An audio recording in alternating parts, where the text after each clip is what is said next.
Assalamualaikum. Welcome to Microsoft Word for Intelligent Work.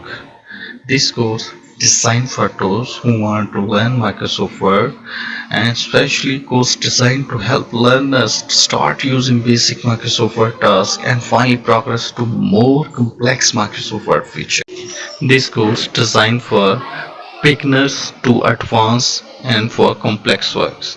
In this course, you will learn the basic concept of Word, applications, and services of MS 365.